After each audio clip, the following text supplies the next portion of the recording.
नमस्कार, स्वागत है आप सभी का। समीक्षा अधिकारी सहायक समीक्षा अधिकारी के लिए हम लोग सामान्य हिंदी के मॉक टेस्ट सॉल्व कर रहे थे। उसमें आज ये 8वां वीडियो है जिसमें हम 30 प्रश्नों को हल करेंगे। और 30 प्रश्न जो आयोग के नया ट्रेंड है जिसमें असुमेलित कौन सा है, इस तरह से प्रश्न पूछा जाता है, ऑड वन आउट टाइप का। क्योंकि इसमें एक से ज़्यादा फैक्ट्स होते हैं, इसलिए आपको इस तरह के प्रश्नों की अच्छे से प्रैक्टिस होनी चाहिए और तैयारी होनी चाहिए। एक प्रश्न के माध्यम से लगभग आप 4-5 फैक्ट्स को आराम से इसमें तैयार कर सकते हैं। तो अगर आप समीक्षा अधिकारी परीक्षा की तैयारी कर रहे हैं और हिंदी में ये चाहते हैं कि आपका स्कोर 60 में से 55 प्लस का रहे कम से कम, तो आप हमारी सामान्य हिंदी की ये बुक ले सकते हैं। ये बुक बेसिकली जितनी भी मानक पुस्तकें हिंदी की हैं और मानक शब्दकोश हैं उनके एक बृहद संकलन के आधार पर तैयार की गई है, विश्लेषण के साथ में। इसीलिए 2016 से अब तक जितनी भी परीक्षाएं संपादित हुई हैं समीक्षा अधिकारी सहायक समीक्षा अधिकारी की, चाहे वो प्रीलिम्स परीक्षा हो चाहे मेंस की परीक्षा हो, तो उसके ऑब्जेक्टिव पेपर में इसमें हमेशा 55 प्लस क्वेश्चंस आए हैं, जो कि अपने आप में एक उल्लेखनीय उपलब्धि है। तो ये ऑनलाइन भी अवेलेबल है जिसका लिंक आपको दिखाई दे रहा है। इसके अलावा ये ऑफलाइन भी अवेलेबल है बुक स्टोर्स पर, आप चाहें तो इसको मंगा सकते हैं। अगर आप समीक्षा अधिकारी परीक्षा की तैयारी इस प्रकार से करना चाहते हैं कि आप इस बार ही इस परीक्षा को क्रैक करके अपना नाम सफल अभ्यर्थियों की सूची में दर्ज कराना चाहते हैं, जैसा कि आप देख पा रहे हैं ये सभी हमारे संस्थान के अब तक 2-3 परीक्षाओं में सफल अभ्यर्थियों का विवरण है, तो आप हमारे इस फाउंडेशन बैच से जुड़ सकते हैं, जो कि एक बेसिकली वीडियो लेक्चर्स प्रोग्राम है। इसमें आपको हमारे डिकोड एग्जाम एंड्रॉयड ऐप के माध्यम से वीडियो लेक्चर्स, पीडीएफ में नोट्स और टेस्ट सीरीज प्रोवाइड कराया जाता है। और ये कोर्स इस तरह से डिजाइन किया गया है कि सभी जितने भी इंपॉर्टेंट टॉपिक्स हैं वो पूरी तरह से हर प्रकार से कवर हो जाते हैं। आपको किसी भी बाहरी स्रोत से कुछ भी पढ़ने की आवश्यकता बिल्कुल भी नहीं पड़ती है, क्योंकि सारा कंटेंट यहाँ पर सिस्टमैटिक ढंग से आपको प्रोवाइड किया जाता है और वीडियोस को कई बार प्ले करने की आपको सुविधा दी जाती है। इसी प्रकार टेस्ट भी आप जो है मल्टीपल टाइम्स जो है अटेम्प्ट कर सकते हैं। ज़्यादा जानकारी के लिए हमारे ये 2 व्हाट्सएप नंबर आपको स्क्रीन पे दिख रहे हैं, इन पर आर ओ फाउंडेशन कोर्स आप लिखकर भेज देंगे तो आपको व्हाट्सएप पर ही सारी जानकारी दे दी जाएगी। शुरुआत करते हैं। पहला प्रश्न हमारा है, निम्नलिखित तद्भव तत्सम युग्मों में से असुमेलित को पहचानना है। अब यहाँ पर 3 जोड़े सही दिए होंगे तद्भव तत्सम के, एक जोड़ा असुमेलित है, उसी को हमको फाइंड आउट करना है कि कौन सा है। तो चलिए शुरुआत करते हैं। सबसे पहले होता है सलोना। सलोना का लोन मतलब नमक होता है, आप लोग जानते हैं, उसी से बना है शब्द सलोना। और सलावण इसका तत्सम शब्द है, बिल्कुल ठीक है, इसमें कोई गलती भी नहीं है। सलाई का तत्सम हो गया सलाका। श्राद्ध, श्राद्ध को श्राद्ध इस प्रकार लिखा जाता है, ये भी ठीक है, संस्कृत शब्द है, ये तत्सम शब्द है। अब आखिरी ऑप्शन है हमारे पास सरसों। सरसों को इस प्रकार से सरसों लिखा गया है, जो कि गलत है। तो सरसों का दोस्तों क्या तत्सम शब्द होना चाहिए? सरसों का तत्सम शब्द होना चाहिए सरसप। इस प्रकार से अगर हम लिखेंगे तो बिल्कुल ठीक होगा। अगला प्रश्न देखते हैं। यहाँ भी असुमेलित युग्म ही देखना है हमको अभी। तद्भव तत्सम का एक चीज और यहाँ पर ध्यान रखिएगा, तद्भव पहले लिखा होना चाहिए युग्म में और तत्सम उसके बाद लिखा होना चाहिए। चलिए शुरुआत करते हैं, नीचे से करते हैं। हंसी का तत्सम क्या हो गया? हास्य। हड्डी या हाड़ का अस्थि या हड्ड हो जाता है, अलग अलग किताबों में अलग अलग मिलता है, इसलिए एक साथ इसको लिखा गया है। हथनी का हस्तिनी, बिल्कुल ठीक है, कोई गलती नहीं है। हथौड़ा का हस्तौरा नहीं होता, हथौड़ा का क्या होना चाहिए? हथौड़ा का हस्त होना चाहिए, ये बिल्कुल ठीक दिया है। नेक्स्ट क्वेश्चन जो है तद्भव तत्सम के ही युग में हमारे, इसमें से असुमेलित हमको देखना है। लड्डू, लड्डू हम लोग कॉमनली बोलते हैं, इसका जो तत्सम शब्द होता है वो लड्डू होता है। लच्छा को लव गुच्छा कहते हैं संस्कृत में या तत्सम शब्दावली में, ये भी बिल्कुल ठीक है। लक्ष्मी, बोलने को हम लोग नाम को विकृत रूप में लक्ष्मी बोल देते हैं, जबकि सही शब्द क्या है? लक्ष्मी है, ये सही है। लटकना का तत्सम दिया गया है लटकन, ये गलत है। लटकना का तत्सम क्या हो जाना चाहिए? लटकना का तत्सम होना चाहिए लटन। अगर आपको नहीं पता था तो इसको अच्छे से याद रखिएगा, नोट कर लीजिए इसको। आगे बढ़ते हैं। तद्भव तत्सम का अगला असुमेलित युग्म हमको इसमें से पहचानना है। रूठा, रूठा का रुष्ट यानी नाराज हो जाना। रूखा, रूखा का रुक्ष, रूखा को दूसरे शब्दों में हम लोग क्या कह सकते हैं? सूखा कह सकते हैं, उसी को हम रूक्ष कहते हैं तत्सम शब्दावली में। रुपया का रुपया हो जाएगा तत्सम। रूख का रस जो दिया गया है ये गलत है। रूख क्या होता है? रूख आपने पढ़ा भी होगा। रूख जो है वृक्ष का तद्भव शब्द है, यानी वृक्ष क्या है? तत्सम शब्द है, और उसका तद्भव होता है रूख। और इसके पर्यायवाची शब्दों में भी आपने देखा होगा, वृक्ष के रूख शब्द आता है। अगला जोड़ा देखना है असुमेलित हमको तद्भव तत्सम में ही। सलाख, सलाख का दिया है सलाका, बिल्कुल ठीक है। सबरी का सबरी दिया है, ये भी ठीक है। फिर सबर का सबर दिया है, ये भी ठीक है। शक्कर का शकर दिया है, जो कि गलत है। शक्कर का क्या होना चाहिए? शर्करा होना चाहिए। काफी फेमस शब्द है। बायोलॉजी में आप लोगों ने अगर हिंदी मीडियम में पढ़ा होगा तो शुगर को शर्करा कहते हैं। तो वो शुद्ध संस्कृत शब्द है जो तत्सम उसका होना चाहिए। अगला हमारा प्रश्न है विशेष विशेषण में। इसमें भी हमको असुमेलित युग्म पहचानना है, और इसमें ध्यान आपको यही रखना है कि विशेष पहले दिया होगा, विशेषण उसके बाद दिया होगा। चलिए आगे बढ़ते हैं, देखते हैं। अनुरक्ति, अनुरक्ति का अगर हम किसी विशेषण के रूप में इस्तेमाल करेंगे तो कहेंगे वह व्यक्ति अनुरक्त है। तो ये इसका विशेषण हो गया। इसी प्रकार से अनुमोदन का अनुमोदित कह देंगे ना, वो अप्रूव्ड है, वो फाइल अप्रूव्ड है, या वो जो है प्रॉमिस अप्रूव्ड है, तो ये अनुमोदित हो गया। ये भी इसमें भी कोई गलती नहीं, बिल्कुल ठीक है। अनुमान का विशेषण अनुमानित हो गया। अनुभूति का अनुभूति दिया है, जो कि गलत है। अनुभूति का क्या होना चाहिए? अनुभूत होना चाहिए। ये इसका बिल्कुल सही शब्द होगा, जो तत्सम शब्दावली में होना चाहिए। नेक्स्ट हमारा है विशेष विशेषण में फिर से असुमेलित युग्म को ही पहचानना है। सभी प्रश्न एक ही प्रकार के हैं। अनीति, अनीति का हो गया अनैतिक। इसमें भी कोई दिक्कत नहीं है, बिल्कुल सही दिया हुआ है। अनुक्रम का विशेषण क्या हो गया? अनुक्रमिक। एक प्रत्यय लग जाता है तो आप जानते हैं जो पहला अक्षर होता है वो दीर्घ हो जाता है उसका स्वर। तो ये अनुक्रम में एक लग गया तो अनुक्रमिक हो गया, और ये विशेषण बन गया। अनुपात का यहाँ पर अनुपाती दिया है, जो कि गलत है। क्यों? क्योंकि यहाँ पर भी तो एक प्रत्यय लग रहा है, तो क्या होना चाहिए? अनुपात का आनुपातिक होना चाहिए था। तो हमको अपना उत्तर तो मिल गया, लेकिन अगला भी पढ़ लेते हैं। अनुभव का या तो अनुभवी हो जाएगा या आनुभविक हो जाएगा। ये दोनों ही तरीके हैं इसको सही विशेषण बनाने के। अब जो गलत था वो क्या था? अनुपात, अनुपात से आनुपातिक, ये ध्यान रखिएगा। जैसे अनुभव में आपने एक प्रत्यय लगा दिया तो क्या बन गया? आनुभविक। तो ये प्रत्यय विधि से बना हुआ है, और ये इस तरह से बहुत सारे जो है विशेषण शब्द बनते हैं। अगला हम देखते हैं विशेष विशेषण युग्म जो सुमेलित ना हो। तो छार का क्या हो गया? छार से बना छारी, उसका गुण बता रहा है, यानी विशेषण हो गया। क्षोभ से जो व्यक्ति क्षोभ में ग्रस्त हो उसको क्या कहेंगे? क्षुब्ध। तो ये भी हो गया। क्षेत्र का क्षेत्रीय हो गया, बिल्कुल ठीक दिया है। क्षुधा का क्षुधा ही यहाँ लिखा है, जो कि गलत है। क्षुधा का क्या होगा? क्षुधित होगा। तब ये विशेषण शब्द बनेगा प्रॉपरली, तब ये बिल्कुल ठीक होगा। अगला विशेष विशेषण युग में हमको देखना है असुमेलित वाला। तो खाना का खाऊ दिया है, यानी खाने वाला। खार का खारा दिया है। खून का खूनी दिया है। खेद का खेद्य दिया है, जो कि गलत है। खेद का क्या होना चाहिए? किसी व्यक्ति को अगर खेद है तो उसको क्या कहेंगे? वह खिन्न है, या उसका मन खिन्न है। तो ये जो है इसका खेद का विशेषण बनेगा खिन्न। अगला विशेष विशेषण से ही प्रश्न है हमारा, असुमेलित को पहचानना है हमको। गुलाब से बना गुलाबी, जैसे हम कहते हैं गुलाबी रंग। गुस्सा से गुस्सैल, या हम अगर इसके आगे लगा दें गुस्सैल व्यक्ति तो आप समझ जाएंगे कि विशेषण है। गृहस्थ का गारस्थ दिया है, जो कि गलत है। क्यों गलत दिया है? स्पेलिंग जो है इसकी गलत है। अभी आगे हम सही स्पेलिंग देखते हैं इसकी।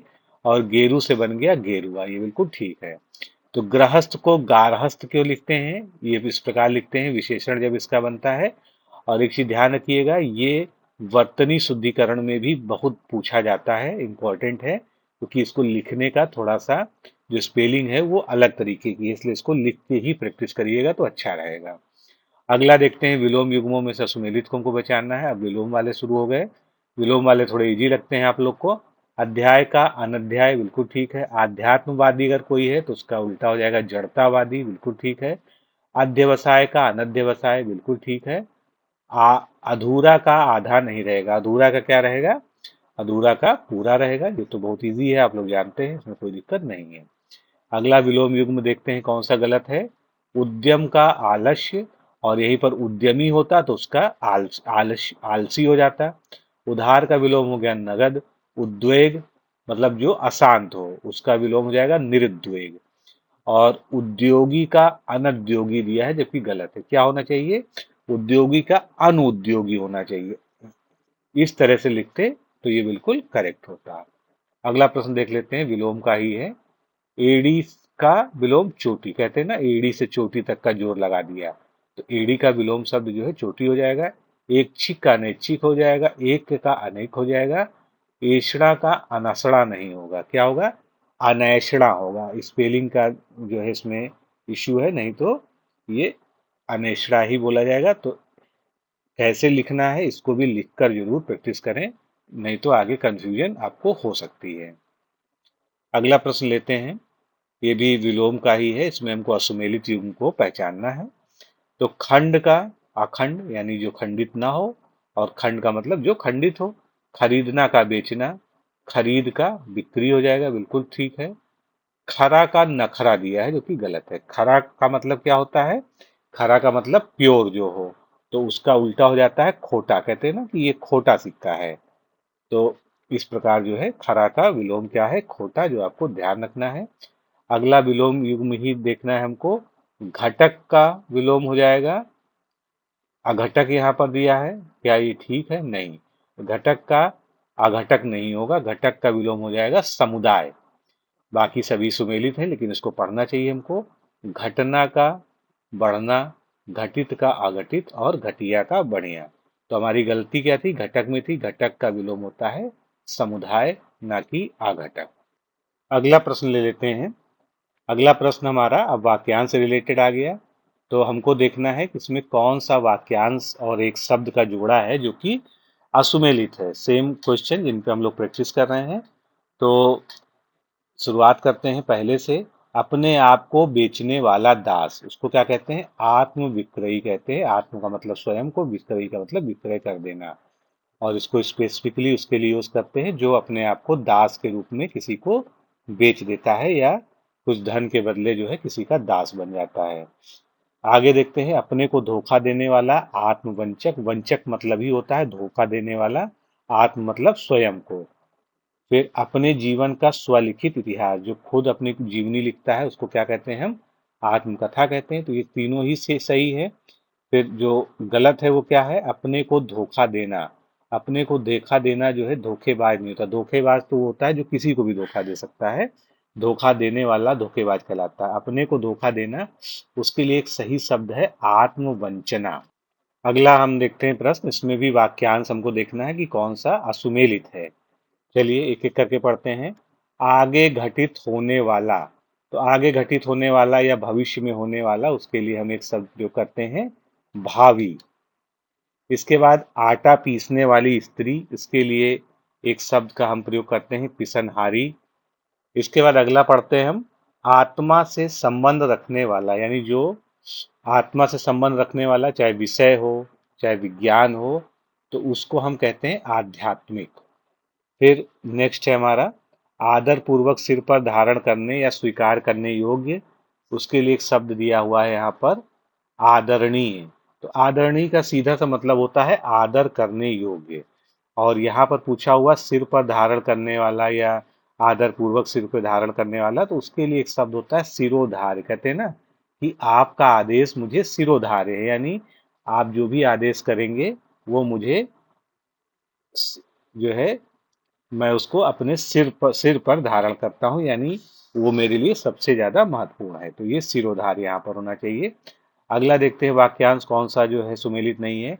उद्योग से संबंधित कोई भी चीज होगी औद्योगिक कहलाएगी। फिर उपकार करने वाला, उपकार जो करता है उसके लिए हम एक शब्द का क्या प्रयोग करते हैं? उपकृत। क्या ये सही है? थोड़ा सा ध्यान दीजिए। तो उपकार करने वाला जो है उपकारी होगा, ना कि उपकृत। ये गलत दिया है, यही आपका सही उत्तर है।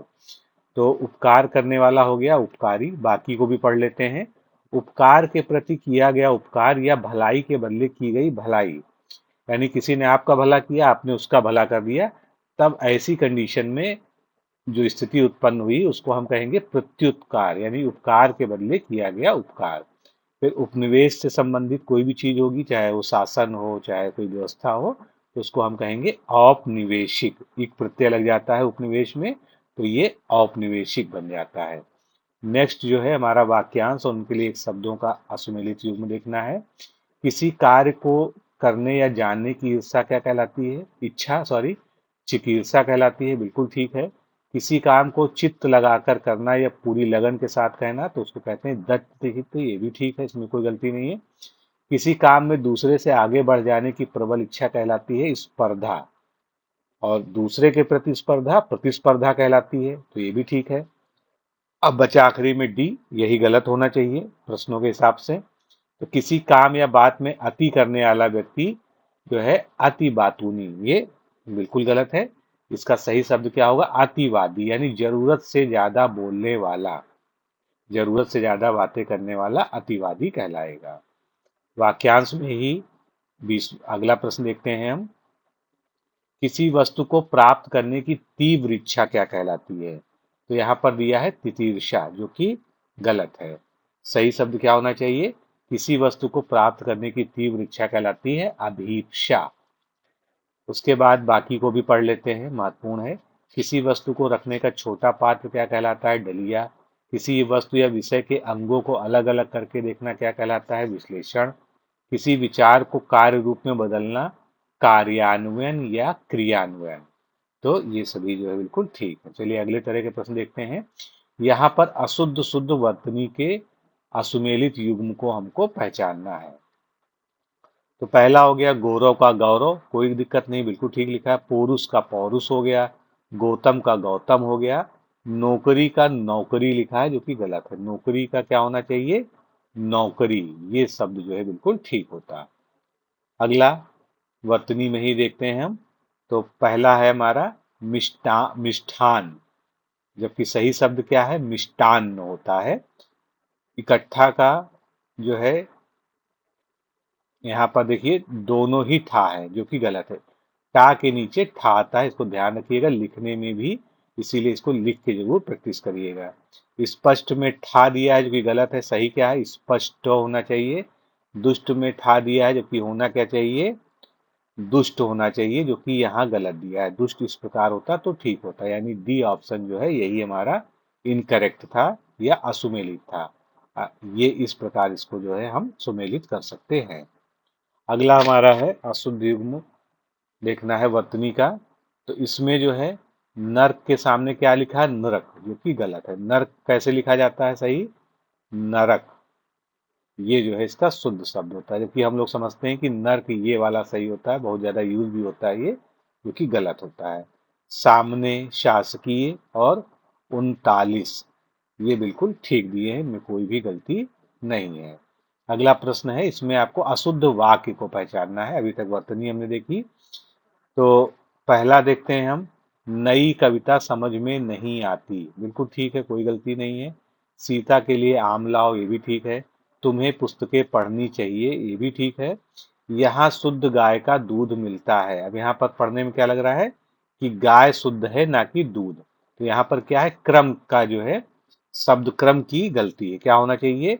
गाय का, यहाँ गाय का शुद्ध दूध मिलता है, यानी जो विशेषण शब्द शुद्ध प्रयोग हुआ है वो दूध के लिए प्रयोग होना चाहिए, ना कि गाय के लिए।